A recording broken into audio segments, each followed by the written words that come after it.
সংবিধানের ৭০ অনুচ্ছেদের সংশোধন করে নিজ দলের উপর অনাস্থা প্রস্তাব ও বাজেট ব্যতীত আইন প্রণয়ন সহ সকল ক্ষেত্রে সংসদ সদস্যদের নিজ দলের সমালোচনা ও দলের বিপক্ষে ভোট দেওয়ার সুযোগ সৃষ্টি করতে হবে। নির্বাহী বিভাগের জবাবদিহি নিশ্চিত করার জন্য জনগুরুত্বপূর্ণ সংসদীয় স্থায়ী কমিটিসমূহ, বিশেষ করে আমরা উল্লেখ করছি সরকারি হিসাব সংক্রান্ত কমিটি, আইন বিচার ও সংসদ সংক্রান্ত কমিটি, অর্থ বাণিজ্য, স্বরাষ্ট্র, বিদ্যুৎ, জ্বালানি, খনিজ ও প্রতিরক্ষা মন্ত্রণালয়, এই ধরনের যে সংসদীয় কমিটিগুলো আছে সেগুলোর সহ অন্তত 50% কমিটিতে বিরোধী দলীয় সদস্যদের মধ্য থেকে সভাপতি নির্বাচন করতে হবে। পৃথিবীর বিভিন্ন গণতান্ত্রিক দেশে সংসদীয় গণতান্ত্রিক চর্চায় এটি চালু রয়েছে ব্যবস্থা। সংসদীয় স্থায়ী কমিটির সকল কার্যক্রমে স্বার্থদ্বন্দ্ব পরিহার করতে হবে।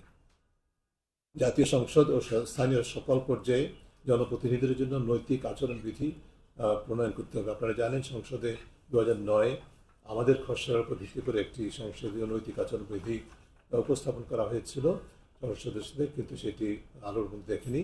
কিন্তু সেটি সময়োচিত উপযোগ করে সংশোধন করে আমরা মনে করি যে শুধুমাত্র সংসদ সদস্য নন, সকল পর্যায়ে জনপ্রতিনিধিদের জন্য আচরণবিধি প্রণয়ন এবং কার্যকর করতে হবে।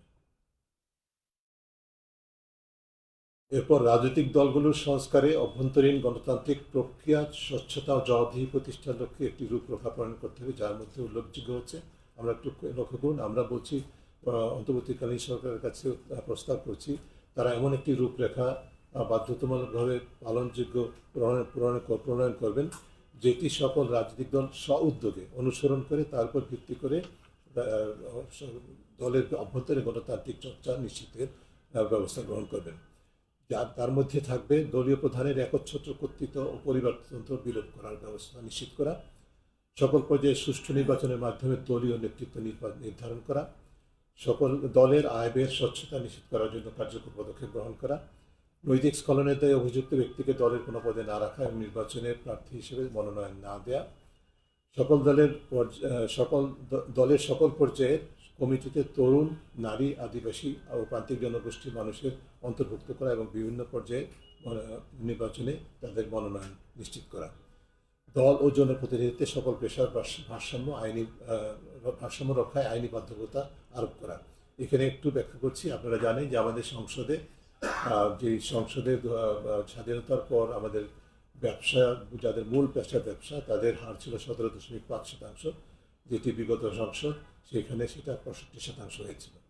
এই যে ভারসাম্যহীনতা, এই যে অসম্য এবং ব্যবসার সাথে রাজনীতি যে একাকার হয়ে গেছিল, যেটি ব্যবসা সেটাই রাজনীতি, রাজনীতি সেটাই ব্যবসা, সেটি কিন্তু এই কর্তৃত্ববাদী ব্যবস্থা, শাসন ব্যবস্থা এবং তাকে ধরে রাখার জন্য যে মূল ভিত্তিমূল ছিল তার অন্যতম স্তম্ভ হিসেবে কাজ করেছে। সেটিকে ভেঙে চুরমার করতে হবে এবং সেখানে জনপ্রতিনিধিত্বের ক্ষেত্রে এবং রাজনৈতিক দলের কার্যক্রমের মধ্যে ভারসাম্য রক্ষার জন্য আইনি বাধ্যবাধকতা আরোপ করতে হবে বলে আমরা প্রস্তাব করছি। গণতান্ত্রিক প্রক্রিয়ার মাধ্যমে তৃণমূল পর্যায় থেকে প্রার্থী, রাজনৈতিক দলের প্রার্থী চূড়ান্ত করতে হবে। এরপর আইনের শাসন ও মানবাধিকার। প্রথমে বিচার বিভাগ। মাজদার মামলার রায় অনুযায়ী বিচার বিভাগের পৃথকীকরণ প্রক্রিয়া অনতিবিলম্বে সম্পন্ন করতে হবে। দীর্ঘদিনের প্রত্যাশিত দাবি, কিছু অগ্রগতি হয়েছে কিন্তু বাস্তবে যেটি প্রত্যাশিত ছিল, যেটি মাজদার মামলার রায়ের মধ্যে আছে, সেটি অর্জন করা এখনো সম্ভব হয়নি। বিচার বিভাগের স্বাধীনতা ও মর্যাদা নিশ্চিত করা এবং প্রশাসনিক কার্যক্রম স্বাধীনভাবে পরিচালনার জন্য বিচার বিভাগের পরিপূর্ণ ক্ষমতায়িত নিজস্ব সচিবালয় স্থাপন ও সেটাকে কার্যকর করতে হবে। উচ্চ এবং অধস্তন আদালতের নিয়োগ, পদোন্নতি, বদলি সহ সার্বিক নিয়ন্ত্রণ ও তত্ত্বাবধান এককভাবে সুপ্রিম কোর্টের কর্তৃত্বাধীন সচিবালয়ের উপর ন্যস্ত করতে হবে। উচ্চ আদালতে বিচারপতি নিয়োগের ক্ষেত্রে সুপ্রিম কোর্টের পরামর্শক্রমে সুনির্দিষ্ট নীতিমালা ও আইন প্রণয়ন করতে হবে। সংবিধানের 16 সংশোধনী বাতিল করে বিচারপতি অপসারণের এখতিয়ার সুপ্রিম জুডিশিয়াল কাউন্সিলের উপর ন্যস্ত করতে হবে। আপনারা জানেন যে এটি সংসদের হাতে নিয়ে কেড়ে নেওয়া হয়েছে, সেটাকে সুপ্রিম জুডিশিয়াল কাউন্সিলের হাতে ন্যস্ত করতে হবে। আন্তর্জাতিক উত্তম চর্চার আলোকে বিচারক ও অ্যাটর্নি জেনারেল সহ সংশ্লিষ্ট সকল সুপ্রিম কোর্টের তত্ত্বাবধানে যুগোপযোগী শৃঙ্খলা ও আচরণবিধি প্রণয়ন করতে হবে। আইন প্রয়োগের সংস্থা ও জনপ্রশাসন। ছাত্র জনতার আন্দোলন সহ বিভিন্ন সময় আইন শৃঙ্খলা রক্ষাকারী সংস্থাসমূহের সদস্যদের বিরুদ্ধে উত্থাপিত বিচার বহির্ভূত হত্যা, গুম, অন্যান্য মানবাধিকার লঙ্ঘন, অনিয়ম, দুর্নীতি, ক্ষমতার অপব্যবহারের সাথে জড়িত ব্যক্তিদের দৃষ্টান্তমূলক শাস্তি নিশ্চিত করতে হবে। আমরা লক্ষ্য করছি আনন্দের সাথে যে সরকার আন্তর্জাতিক যে এক্ষেত্রে যে কনভেনশন আছে সেটি স্বাক্ষরের উদ্যোগ গ্রহণ করেছে, আমরা স্বাগত জানাই। একই সাথে একটি কমিশন গঠন করা হয়েছে গুম বিষয়ে তদন্তের জন্য, খুবই ইতিবাচক পদক্ষেপ। এগুলো কার্যকরভাবে তারা তাদের ভূমিকাটি পালন করতে হবে এই কমিশন, সেটি আমরা প্রত্যাশা করব। এবং সকল প্রকার গুম এবং অন্যান্য মানবাধিকার লঙ্ঘন যেগুলো হয়েছে সেগুলো যেন বিচার আওতায় আনা হয় সেটা নিশ্চিত করতে হবে। কোনো বিশেষ শ্রেণী বা পেশা বা কোনো পরিচয়ের মানুষকে বাদ দিয়ে যেন সেটি না হয়। সকল শ্রেণী পেশা, সকল পরিচয়ের মানুষকে যারা গুম, অপহরণ এবং বিভিন্ন ধরনের মানবাধিকার লঙ্ঘনের শিকার হয়েছেন, এখনও আছেন অনেকেই, তাদের ক্ষেত্রেও বিষয়গুলোকে সমভাবে প্রযোজ্য হতে হবে বলে আমরা জোর দিয়ে উল্লেখ করতে চাই। আইন শৃঙ্খলা রক্ষাকারী বাহিনী, পুলিশ, র্যাব ও গোয়েন্দা সংস্থা এবং প্রশাসনকে দলীয় প্রভাব মুক্ত করার জন্য ঢেলে সাজাতে হবে। এটা সকলেরই প্রত্যাশা, দাবি। কারণ যা সংঘটিত হয়েছে তার পিছনে অন্যতম যে কর্তৃত্ববাদ, তার পিছনে অন্যতম কারণ হচ্ছে যে সংস্থাগুলোর দলীয়করণ। আইন শৃঙ্খলা রক্ষাকারী সংস্থাগুলোর পেশাগত উৎকর্ষ আধুনিকায়নের প্রথম পদক্ষেপ হিসাবে সংশ্লিষ্ট অংশীজনের মতামতের ভিত্তিতে যুগোপযোগী পুলিশ আইন প্রণয়ন ও বাস্তবায়ন করতে হবে। আপনারা জানেন যে পুলিশ আইনের একটা খসড়া অনেকদিন যাবৎ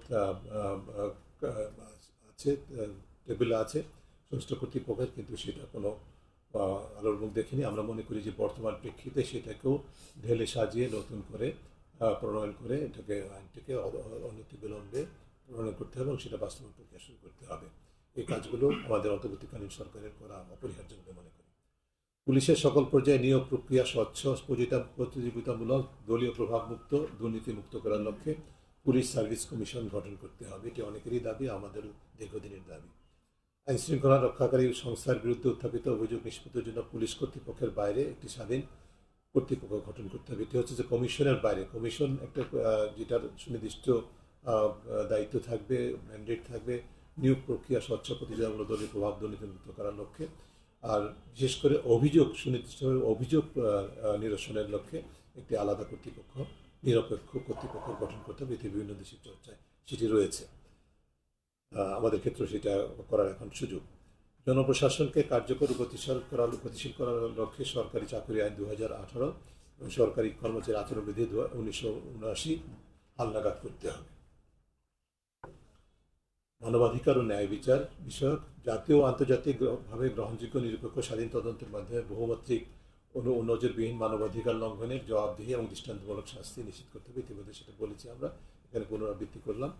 জাতীয় মানবাধিকার কমিশনকে নিরাপত্তা বাহিনী ও আইন শৃঙ্খলা রক্ষাকারী বাহিনী কর্তৃক বিচার বহির্ভূত হত্যাকাণ্ড, গুম সহ সকল মানবাধিকার লঙ্ঘনের অভিযোগের তদন্তের এখতিয়ার ও সক্ষমতা প্রদান করতে হবে এবং এক্ষেত্রে আইনের সংস্কার করতে হবে। বিশেষ ক্ষমতা আইন সহ মানবাধিকার লঙ্ঘন করে এমন সকল আইন বাতিল করতে হবে। অনিয়ম, দুর্নীতি প্রতিরোধ এবং অর্থ পাচার প্রতিরোধ।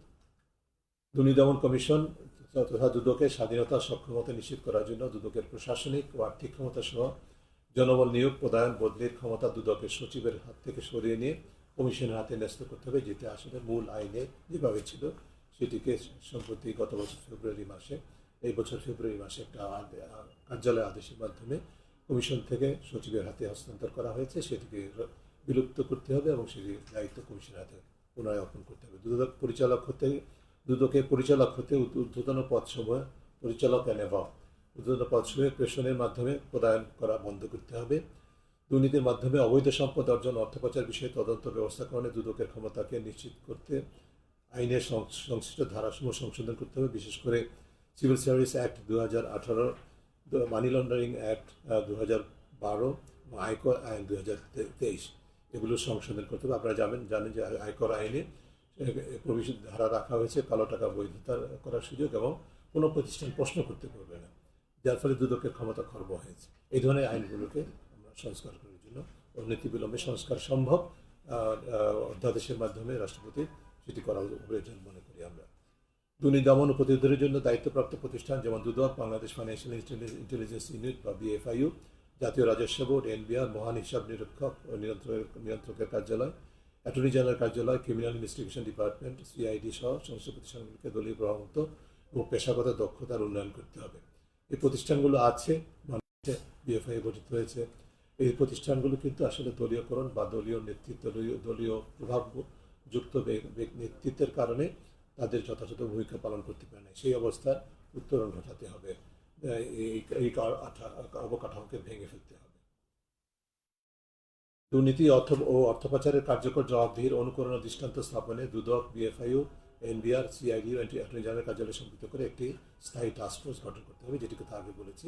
আমরা দুটো জিনিস এখানে উল্লেখ করছি। এই টাস্কফোর্স অন্তর্বর্তীকালীন সময়ে সরকারের সঙ্গে কাজ করবে, কিন্তু একই টাস্কফোর্স স্থায়ীভাবে কাজ করবে, যাতে ভবিষ্যতেও তাদের হাতেই কর্তৃত্বে সমন্বিতভাবে দুর্নীতি প্রতিরোধ এবং বিশেষ করে অর্থ পাচারের কাজটি, যেটি এই সংস্থাগুলোর ম্যান্ডেট, সেই কাজটি যেন কার্যকরভাবে সম্পন্ন হয়।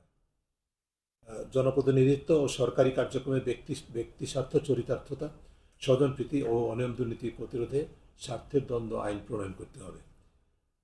আমাদের কোনো সুনির্দিষ্ট আইন নেই স্বার্থের দ্বন্দ্ব পরিহার করার জন্য, ব্যবস্থাপনা করার জন্য। এই আইনটি আমরা দীর্ঘদিন যাবৎ দাবি করে আসছি। আমরা মনে করি যে অন্তর্বর্তীকালীন সরকারের সময় এই আইনটি প্রণয়নের জন্য কার্যকর পদক্ষেপ গ্রহণ করা প্রয়োজন বলে আমরা মনে করি, যাতে করে পরবর্তীতে যখন নির্বাচিত সংসদ গঠিত হবে, সেই সংসদে আইন হিসেবে, অধ্যাদেশটি আইন হিসেবে অনুমোদিত হয়। একইভাবে সরকারি চাকরি আইন 2018-তে সরকারি কর্মচারীদের ফৌজদারি মামলায় গ্রেপ্তারে সরকারের পূর্ব অনুমতির যে বিধান আছে, সেটাকে বাতিল করতে হবে। এটা অসাংবিধানিক, বৈষম্যমূলক, আমরা এর আগে অনেকবার বলেছি, এটিকে বাতিল করতে হবে। সকল পর্যায়ে জনপ্রতিনিধি, প্রজাতন্ত্রের কর্মচারী ও সাংবিধানিক এবং সংবিধিবদ্ধ প্রতিষ্ঠানের প্রধান ও চেয়ারম্যান ও সদস্য সহ সব পর্যায়ের কর্মীদের প্রতি বছর তাদের আয় ও সম্পদের বিবরণ প্রকাশ করতে হবে।